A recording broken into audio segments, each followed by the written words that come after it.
1988 June 6. ఆ రోజు పత్రికల్లో పతాక శీర్షికలు. యావత్ దేశంలో అదే చర్చ. ఓ సాహసికుడి వైమానిక యాత్ర అది. ఆ విమానం నడిపే వ్యక్తి టీనేజ్ కుర్రాడు కాదు, 20 ఏళ్ల యువకుడు కాదు. 5 పదుల వయస్సులో ఒంటరిగా సాహసయానానికి సంకల్పించాడు. ఒడలు గగురు పొడిచే రోమాంచిత యాత్రకు పూనుకున్నాడు.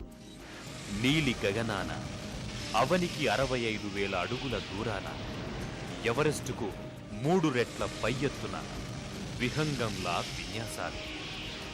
విశ్వ వినువీధుల్లో త్రివర్ణ పతాకం ఎగురవేసి యువతకు స్ఫూర్తినివ్వడమే అతడి ఆశయం. ఇంటా బయట ఎందరు వారించినా ముందుకే సాగాడు. ప్రాణవాయువు లేని శూన్యంలో ప్రాణాలకు తెగించి నిర్భయంగా, నిశ్చయంగా అతడు మునుముందుకే పయనించాడు. గిన్నిస్ బుక్లో ఆ సంచలనం నమోదయింది. ఎంతో ఉత్కంఠ రేపిన ఆ అపూర్వ దృశ్యాన్ని దేశమంతా సంభ్రమంగా తిలకించింది. తన వైమానిక క్రీడా విన్యాసాలతో సంచలనాలు సృష్టించి సాహస స్ఫూర్తినందించిన ఆ స్వాప్నికుడే విజయ్ పథ్ సింఘానియా. అతడు సాహసాలను ప్రేమించాడు, సవాళ్లను స్వాగతించాడు, సంచలనాలు సృష్టించాడు, దుస్తుల్లో నాణ్యత కోసం పరితపించాడు, గ్రామీణ వికాసానికి కలలు కన్నాడు, సరికొత్త భారతం కోసం ప్రణాళికలు రూపొందించాడు, ఫ్యాషన్కు కొత్త అర్థం చెప్పాడు, బహుళజాతి కంపెనీల పోటీని దిగ్విజయంగా ఎదుర్కొన్నాడు. అతడే సార్థక నామధేయుడు విజయ్ పథ్ సింఘానియా. సంప్రదాయ వ్యాపారంలో మునిగి తేలిన సింఘానియాల ప్రస్థానం 1925లో ముంబై నగర శివార్లలోని చిన్న మిల్లులో మొదలయింది. మూతపడిన చిన్న మిల్లులో రేమన్స్కు ఊపిరిపోశారు లాలా జగ్గిలాల్. 1944లో ఆయన మనవడు కైలాష్ పథ్ సింఘానియా రాకతో రేమన్స్ కొత్త పుంతలు తొక్కింది. ఆయన కుమారుడు విజయ్ పథ్ సింఘానియా రాకతో అది మరింత ఊపందుకుంది. 1980లో రేమన్స్ పగ్గాలు అందుకున్న సింఘానియా విస్తృతమైన షోరూంల వ్యవస్థకు బాటలు వేశారు. రేమన్స్ దుస్తులను దర్జాకు, దర్పానికి చిహ్నంగా మార్చారు. ఆ రోజుల్లో దుస్తుల ధరను జనం ఓ పట్టాన నమ్మేవారు కాదు. దుస్తుల ధరలపై విశ్వసనీయత ఉండేది కాదు. అయితే రేమన్స్ ప్రభంజనం ఈ సంశయాలను పటాపంచలు చేసింది. ఫలితంగా 49 కోట్ల కంపెనీని సింఘానియా 2,000 కోట్ల టర్నోవర్కు చేర్చారు. వర్స్టెడ్ ఫ్యాబ్రిక్స్ లో రేమన్స్ ను ప్రపంచంలోనే ఓ అగ్రగామి సంస్థగా తీర్చిదిద్దారు. 100 ఏళ్లైనా వన్నెతరగని బ్రాండ్గా నాటితరాలను, నేటితరాలను కట్టివేశారు. ఇంతటి చరిత్ర సృష్టించిన విజయ్ పథ్ సింఘానియా 1938లో కాన్పూర్లో కన్ను తెరిచాడు. అతడికి బాల్యం నుంచి ఫోటోలంటే ప్రాణం. అది గమనించిన మేనమామ ఓ బాక్సు కెమెరా బహూకరించాడు. ఆ కెమెరానే మనోనేత్రంగా ఏళ్ల తరబడి వందలాది నలుపు, తెలుపు చిత్రాలు తీశాడు. ఎక్కడో సుదూరంలో గుంటూరులో జరిగిన అఖిల భారత ఛాయాచిత్ర ప్రదర్శనలో పాల్గొని రన్నరప్గా నిలిచాడు. అయితే ఆకాశంలో ఎగిరే విమానాలు అతడిని మరీ ఆకర్షించాయి. ఆ ఆహ్లాదకర దృశ్యాలను అతడి కళ్ళు నిత్యం ఆసక్తిగా వీక్షించేవి. ఆ లోహ విహంగాల్లో విహరించాలని, అంబరాన్ని చుంబించాలని అతడి మనసు ఉరకలేసేది. విమానాలు, ఆకాశ విహారాలు అతడి జీవితంలో భాగమయ్యాయి. సింఘానియా ఉన్నత విద్యాభ్యాసం ముంబైలో సాగింది. డిగ్రీ పూర్తి కాగానే అమెరికాలోని హార్వర్డ్లో గ్రాడ్యుయేట్ స్కూల్ ఆఫ్ బిజినెస్ అడ్మినిస్ట్రేషన్లో అడ్వాన్స్ మేనేజ్మెంట్ ప్రోగ్రాం చేశారు. అనంతరం ఇండియాకు తిరిగొచ్చారు. వ్యాపార పనుల కోసం నిరంతరం ముంబై నుంచి కాన్పూర్కు డకోటా విమానంలో తిరిగే సింఘానియా తను ఓ ప్రయాణికుడిగా మిగలాలనుకోలేదు. ఆ విమానాలనే నడపాలనుకున్నాడు. చివరికి అది సాధించాడు. బెంగళూరులో శిక్షణ పొంది పైలట్ లైసెన్స్ పొందాడు. ఆ తరువాత సింఘానియాకు తండ్రి వ్యాపార సామ్రాజ్య పగ్గాలు స్వీకరించక తప్పలేదు. Well, I was born in Kanpur. I had one younger brother who died నేను of cancer. కాన్పూర్లో I have జన్మించాను. 2 elder sisters. మా అన్నయ్య క్యాన్సర్ వ్యాధితో చనిపోయాడు. My mother died when I was 4 years old. నాకు 4 ఏళ్లప్పుడే మా అమ్మ చనిపోయింది. Spent my early 2 అక్కా చెల్లెళ్ళు, మొత్తం 4 పిల్లలం. నా బాల్యమంతా ఉత్తరప్రదేశ్ కాన్పూర్లోనే గడిచింది. హై స్కూల్ చదివాక బొంబాయి వచ్చాను. సిగ్నెమ్ కాలేజీలో కామర్స్ డిగ్రీ చదివాను. నేను చాలా చిన్న వయసులోనే వ్యాపార రంగంలో అడుగుపెట్టాను. my father was traveling. ఆ రోజుల్లో మా నాన్న కాన్పూరు, బొంబాయిలకు అటు ఇటు తిరుగుతూ ఉండేవారు. Brought up by నేను కాన్పూర్లో మా పిన్ని గారింట్లో ఉండేవాడిని. my early training in industry was అక్కడ కాటన్ టెక్స్టైల్ రంగంలో రేయాన్ ఫ్యాక్టరీలో సాంకేతిక శిక్షణ పొందాను. factory. After which I came away to Bombay. అక్కడ నేర్చుకుని and, బొంబాయిలో కాటన్ మిల్లులో, కెమికల్ ఫ్యాక్టరీలో పనిచేశాను. చివరకు టెక్స్టైల్ రంగంలో స్థిరపడ్డాను. chairman of Raymond. ఆ మరుక్షణం నుంచే ఆ బాధ్యతను ఓ సవాల్గా తీసుకున్నారు. చదివిన చదువుకు పదును పెట్టారు. మార్కెట్లో వస్తున్న మార్పులను పసిగడుతూ అనునిత్యం సరికొత్త వ్యూహాలతో దూసుకెళ్లారు. రేమాన్స్ దుస్తులకు ఓ రంగు, రుచి, వాసన అద్దారు. ఫలితంగా రేమాన్స్ సరిహద్దులు దాటింది. అమెరికా నుంచి గల్ఫ్ వరకు ఏకంగా 54 దేశాల్లో విస్తరించింది. విశ్వవ్యాప్తంగా విశ్వసనీయత సాధించింది. మెల్బోర్న్లో ఏడాది క్రితం జరిగిన ఉన్ని వేలంపాటతో రేమాన్స్ ఖ్యాతి దశదిశలా వ్యాపించింది.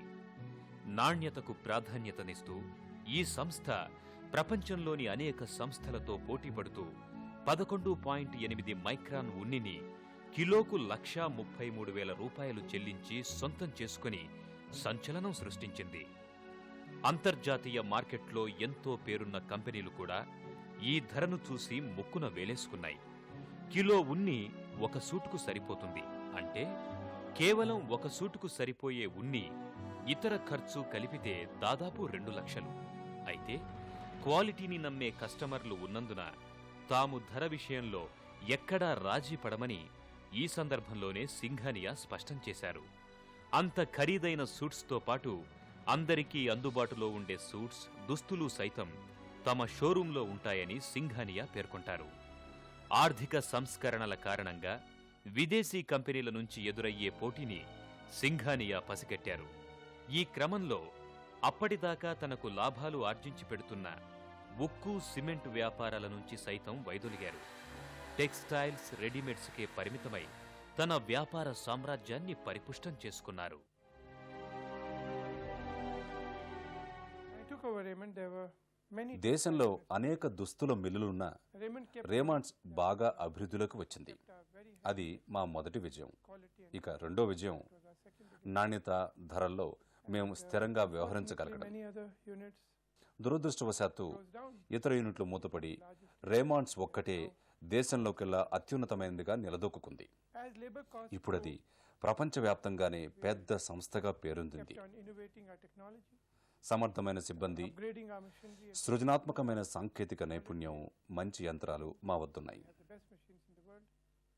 ఇలా ఒక విజయం వెనుక ఒకానొక చిన్న కారణం కాదు, అనేక అంశాల మీద ఆధారపడి ఏ విజయమైనా ఉంటుందని నా ఉద్దేశం. Success is dependent on many factors. ఉడిగిపోతున్న వయస్సులో సైతం ఒడలు గగురు పొడిచే వైమానిక విన్యాసాలు చేసిన సాహసికుడు విజయపథ్ సింఘానియా 1938 అక్టోబర్ 4వ తేదీన ఉత్తరప్రదేశ్లోని కాన్పూర్లో జన్మించారు. తల్లి కమలాదేవి, తండ్రి కైలాస్పథ్ సింఘానియా. విజయపథ్ సింఘానియా 1956లో ఆశాను వివాహమాడారు. వారి సంతానం గౌతమ్ సింఘానియా, మధుపత్ సింఘానియా, షిఫాలి. పట్టుదల, క్రమశిక్షణ ఆయన పాటించే జీవన సూత్రాలు. విజయపథ్ సింఘానియా పేరు వింటే జేకే లోగో ఉన్న విమానం స్ఫురణకు వస్తుంది. పారిశ్రామికవేత్తగా నిత్యం లెక్కల్లో మునిగి తేలుతున్నా తన కలలకు రెక్కలు తొడగడం మాత్రం మర్చిపోలేదు. అభిరుచులను అటకెక్కించలేదు. ఆయన గొప్ప పారిశ్రామికవేత్త అయినా ప్రజలకు వైమానిక సాహసిగానే పరిచయం. డొమేనియా, East West, Airlines, Sahara India, Alliance, Air India విమానాలకు కో-పైలట్గా, పైలట్గా పనిచేశారు. దాదాపు 5,000 గంటలు విమానాలు నడిపిన అనుభవం ఆయనకుంది. I used to go and sit at the airports and watch planes take off and land. And ఎప్పుడూ విమానాశ్రయానికి వెళ్ళి విమానాలు ఎగరడం దిగడం చూసేవాడిని. విమానాలంటే వల్లమాలిన అభిమానం పెరిగింది నాలో. ఆ రోజుల్లో విమానాలు నడిపేందుకు అర్హమైన వయస్సుగా 21 ఏళ్లని ప్రభుత్వం నిర్ణయించింది. బొంబాయి ఫ్లయింగ్ క్లబ్లో సభ్యత్వం తీసుకుని విమాన విహార శిక్షణ తీసుకోవడం ఆరంభించాను. శిక్షణలో ఉన్న పైలట్గా 1959 అక్టోబర్ 15న మొట్టమొదటిసారిగా విమానాన్ని నడిపాను. అప్పటి నుంచి ఎన్నో సుదూరాలకు విమానాన్ని నడిపాను. I retired as a Boeing కెప్టెన్గా రిటైర్ అయ్యాను. as a captain for all the 4 private airlines in this country. I flew for East West, private విమాన సంస్థల పైలట్గా Damanias, east I flew west, for Alliance, డెమానియస్, and I flew for alliance, Sahara. Sahar లాంటి సంస్థల విమానాలు నడిపాను. అయితే ఏదైనా సాధించాలన్న తపన, స్ఫూర్తిదాయకంగా నిలిచిపోవాలన్న కోర్కె, యువతను ఉత్తేజపరచాలన్న ఆకాంక్ష ఫలితంగా ఎవరూ చేయని సాహసానికి పూనుకున్నాడు. అది 1988 జూన్ 6వ తేదీ. ఓ అద్భుతం ఆవిష్కృతమైన రోజు. చరిత్ర పుటల్లో ఓ అపూర్వ సాహస ఘట్టం నమోదైన అరుదైన రోజు. విజయపథ్ సింఘానియా అరుదైన వైమానిక విన్యాసంతో జనావళిని సంభ్రమాశ్చర్యాల్లో ముంచెత్తారు. కేవలం వస్త్రాలు, కొయ్యముక్కలతో రూపొందించిన ఒక తేలికపాటి విమానాన్ని ఆయన తన సాహసయాత్రకు ఎంచుకున్నారు. అది 2 స్ట్రోక్ రొటాక్స్ ఇంజిన్ ఉన్న బుల్లి విమానం. ఆ విమానం నడుపుతూ లండన్ నుంచి అహ్మదాబాదుకు, అంటే 5420 కిలోమీటర్ల దూరాన్ని కేవలం 22 రోజుల్లో పూర్తి చేసి గిన్నిస్ రికార్డుల్లోకి ఎక్కారు. నాటి రాష్ట్రపతి ఆర్ వెంకట్రామన్ గౌరవ ఎయిర్ కమాండర్ హోదాతో సత్కరించారు. జేఆర్డీ టాటా తరువాత ఈ గౌరవాన్ని పొందిన ఏకైక వ్యక్తి సింఘానియానే. ఆ స్ఫూర్తితో ఆయన ఆకాశమే హద్దుగా చెలరేగారు. మేఘాలలో తేలిపోయారు, తుపానులా రేగిపోయారు. వయసు మీద పడుతున్నా లెక్క చేయలేదు. కెనడాలోని మాంట్రియల్లో 1994లో జరిగిన international round the world air race పోటీల్లో విజేతగా నిలిచారు. ఈ పోటీలో వివిధ దేశాల మీదుగా 24 రోజుల్లో 34,000 కిలోమీటర్ల దూరం విమానం నడిపి రికార్డు సృష్టించారు. ఫెడరేషన్ ఏరోనాటిక్ ఇంటర్నేషనల్ బంగారు పతకాన్ని సాధించారు. ఈ పతకం సాధించిన తొలి భారతీయుడుగా అరుదైన ఖ్యాతిని పొందారు. అంతేకాదు, భారత వైమానిక దళ గ్వాలియర్ విభాగం ఇదే సందర్భంలో ఆయన్ని ది బ్యాటిల్ యాక్సెస్ స్క్వాడ్రన్ సభ్యుడిగా గౌరవించింది. Well, my first entry into the Guinness Book was in 1988. 1988 సంవత్సరంలో మైక్రోలైట్ ఫ్లైట్లో లండన్ నుంచి బొంబాయికి సోలో పోటీలో పాల్గొని టైం, స్పీడ్లో బ్రిటిష్ రికార్డులను అధిగమించాను. అది నా మొదటి ఎంట్రీ. రెండోది 1994లో ప్రపంచ ప్రదక్షిణ పోటీలో పాల్గొన్నది. ఇక మూడోది బహుశా ఈ సంవత్సరం నవంబర్లో జరగబోయే బెలూన్ సాహసయాత్ర పోటీలో నేను సాధించబోయేది కావచ్చు. ప్రపంచ ప్రదక్షిణ పోటీలో నేను భారతదేశానికి బంగారు పతకాన్ని సాధించుకొచ్చాను. రెండో బంగారు పతకాన్ని ఈ బెలూన్ సాహసయాత్రలో సాధించగలని ఆశిస్తున్నాను. యావత్ భారతదేశం గర్వించేటట్లు సాధిస్తాను. అదే నేను నా దేశానికి చేయగల ప్రతిష్టాత్మక కార్యం. దేశీయ వస్త్ర పరిశ్రమ ఒడిదుడుకుల్లో ఉన్నప్పుడు సింఘానియా తల్లడిల్లారు. సమస్యల పరిష్కారానికి నేనున్నానంటూ కొండంత అండగా నిలిచారు. అంతేకాదు, వస్త్ర పరిశ్రమకు సంబంధించి అంతర్జాతీయ వాణిజ్య సంస్థ WTOలో మన దేశ ప్రయోజనాలు కాపాడేందుకు కృషి చేశారు. విజయపథ్ సింఘానియా దేశ వస్త్ర ప్రపంచానికి పెద్ద దిక్కుగా నిలిచారు. Indian Merchants Chamber, Indian Woollen Mills ఫెడరేషన్కు వ్యవస్థాపక ప్యాట్రన్గా సేవలందించారు. ముంబాయిలోని బజాజ్ ఇన్స్టిట్యూట్ ఆఫ్ మేనేజ్మెంట్లో ప్రొఫెసర్గా విద్యార్థులకు వ్యాపార సూత్రాలు బోధించారు. అహ్మదాబాద్లోని ఇండియన్ ఇన్స్టిట్యూట్ ఆఫ్ మేనేజ్మెంట్ నిర్వహణా మండలి సభ్యుడిగా కూడా పనిచేసి కొత్త తరం వృత్తి నిపుణులను రూపొందించడంలో కీలక పాత్ర పోషించారు. తాను ఒక పెద్ద పారిశ్రామికవేత్త అయినప్పటికీ ఆయన ఈ దేశ గ్రామీణ ఆర్థిక వ్యవస్థ స్వయం సమృద్ధంగా విరాజిల్లాలని ఆకాంక్షిస్తారు. అన్నదాత క్షేమమే అందరి క్షేమమని తలపోస్తారు. అందుకోసం కాడి కావాలన్నారు, సమృద్ధిగా పాడి కావాలన్నారు. పాడి మూలంగా రైతులు ఆర్థికంగా పుంజుకుంటారని, వారి జీవితాల్లో వెలుగు ప్రసరిస్తుందని ఆయన ఆశించారు. ఈ దశలో పాల అధిక దిగుబడికి, పరిశోధనలకు బిలాస్పూర్లో ఓ క్షేత్రాన్ని ఏర్పాటు చేశారు. మేలుజాతి పశువుల కోసం రేమాన్స్ ఎంబ్రియో రీసెర్చ్ సెంటర్ పేరిట ఓ కృత్రిమ గర్భోత్పత్తి కేంద్రాన్ని నెలకొల్పారు. మేలుజాతి పశు సంపదను సృష్టించారు. ఉన్ని కోసం గొర్రెల పెంపకాన్ని ప్రోత్సహించారు.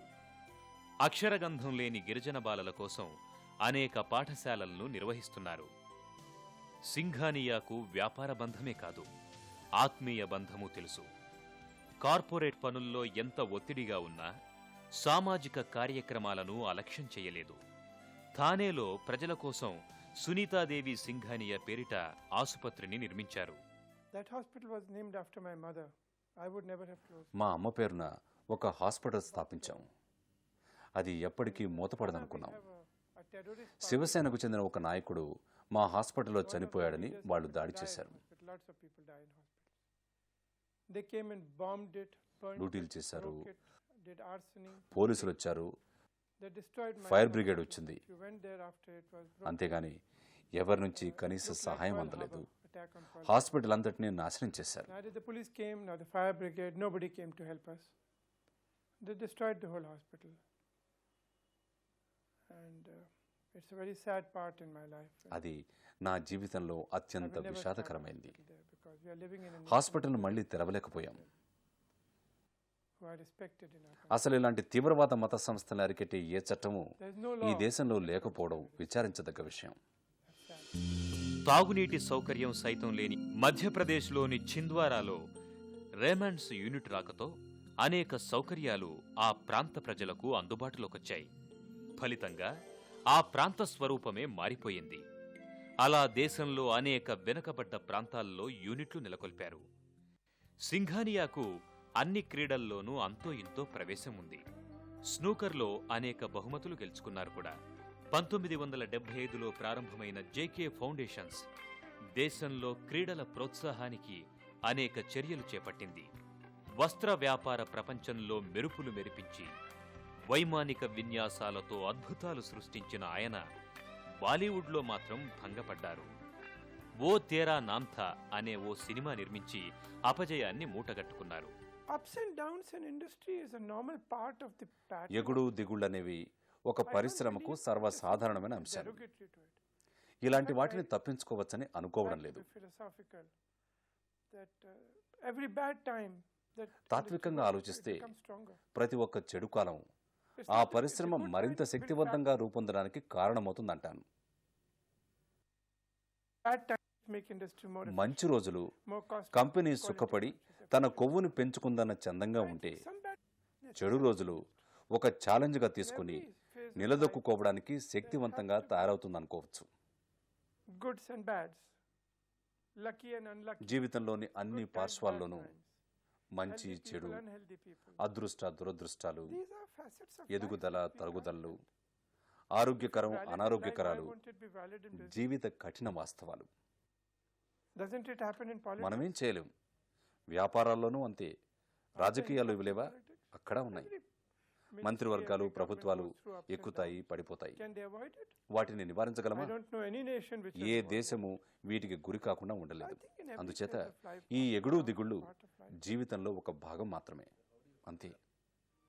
జీవిత చరమాంకంలోనూ ఆ సాహసి సాధించిన దానితో సంతృప్తి చెందలేదు.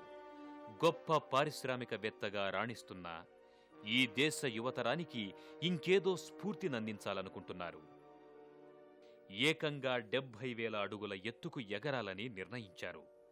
హాట్ బెలూన్తో ఆకాశంలో ఇప్పటి వరకు ఎవ్వరూ వెళ్లనంత ఎత్తులో విహరించనున్నారు. ఈ హాట్ బెలూన్ 13 అంతస్తుల భవనమంత ఎత్తుంటుంది. అందులో 80 టన్నుల బరువైన గాలి ఉంటుంది. ఈ బెలూన్తో సాహసం చేయడం ద్వారా ఇప్పటి వరకు అమెరికాకు చెందిన పెర్లిన్ స్ట్రాండ్ పేరుతో ఉన్న రికార్డును చెరిపివేయాలని నిశ్చయించుకున్నారు. MI-70K పేరుతో నిర్వహించే ఈ యాత్రకు అప్పుడే ఏర్పాట్లు జరుగుతున్నాయి. అందుకోసం ఇటలీ వెళ్లి శిక్షణ కూడా పొందారు.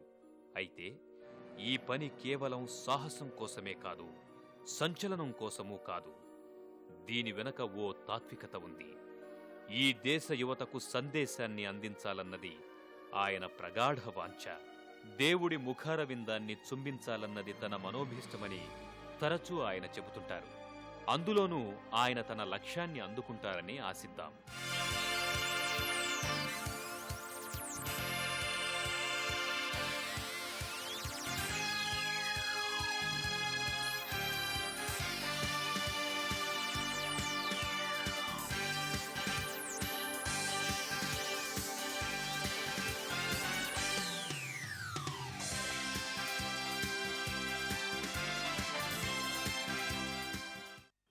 I think there's always in life a person wants to do. ఇంకా ఏదన్నా చేయాలనే కాంక్షతోనే మనం జీవిస్తామని నా అభిప్రాయం. అయితే తాను చేసిన దానికి వ్యక్తిగతంగా సంతృప్తి చెందితేనే మరింత కృషి చేయడానికి ఉత్సాహవంతుడు అవుతాడంటాను. ఈ ప్రపంచం ఇంతగా ఆర్థిక, సామాజిక, సాంస్కృతిక అభివృద్ధి సాధించిందంటే ఎందరో చేసిన కృషి కారణం. వాళ్ళంతా తాము ఆశించినట్లు జీవించాలని ప్రయత్నం చేశారు. తాము కన్న కలలకు అనుగుణంగా జీవించాలనుకున్నారు. సంతృప్తి లేకపోతే కలలు కనాలనే తృష్ణ, సాధించాలనే కాంక్ష తలెత్తదు. ఈ అభివృద్ధి ఉండదు కదా. జీవితంలో సాధించాలనే కాంక్షే లేకపోతే ఈ ప్రపంచ అభివృద్ధే లేదు. ఏ రంగంలోనూ ఈ అభివృద్ధి ఉండదు. ఆయన వైమానిక క్రీడా విన్యాసాల విశిష్టతను గుర్తిస్తూ 1994లో ఫెడరేషన్ ఏరోనాటిక్ ఇంటర్నేషనల్ ప్రత్యేక పురస్కారంతో గౌరవించింది. 2001లో భారత ప్రభుత్వం టెన్జింగ్ నార్కే నేషనల్ అడ్వెంచర్ అవార్డుతో సత్కరించింది. 2002లో భారతీయ రైల్వేలు, సెంటినరీ ఆఫ్ ఏవియేషన్ సంస్థలు సంయుక్తంగా ఆయన్ని ఛత్రపతి శివాజీ మహారాజ్ స్మారక అవార్డుతో గౌరవించాయి. 2003లో లండన్ ఇన్స్టిట్యూట్ ఆఫ్ టెక్నాలజీ సింఘానియాకు గౌరవ డాక్టరేట్ ప్రదానం చేసింది. సింఘానియా ప్రస్తుతం రేమండ్స్కు గౌరవ చైర్మన్గా వ్యవహరిస్తున్నారు. రానున్న కాలంలో రేమండ్స్ను 5,000 కోట్ల రూపాయల కంపెనీగా తీర్చిదిద్దేందుకు వ్యూహం సిద్ధం చేస్తున్నారు.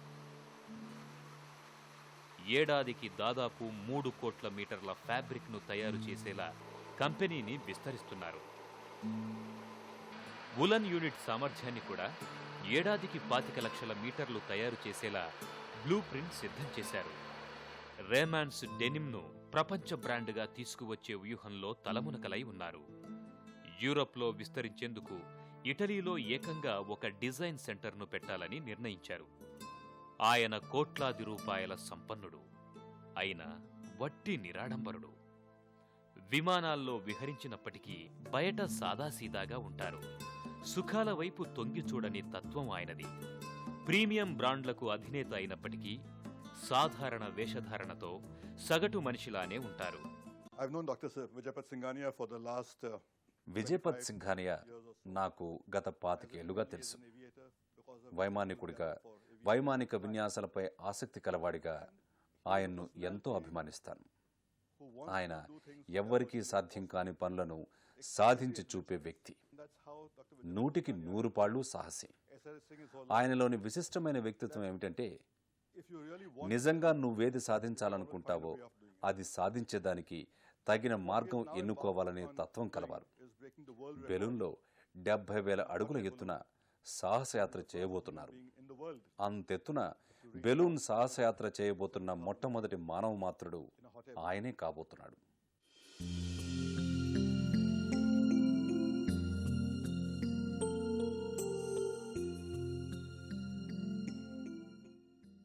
సాహసమే జీవితంగా భావించే విజయపథ్ సింఘానియా ఫోటోగ్రఫీతో ప్రకృతి చిత్రాలకు దోసిలి పడతారు.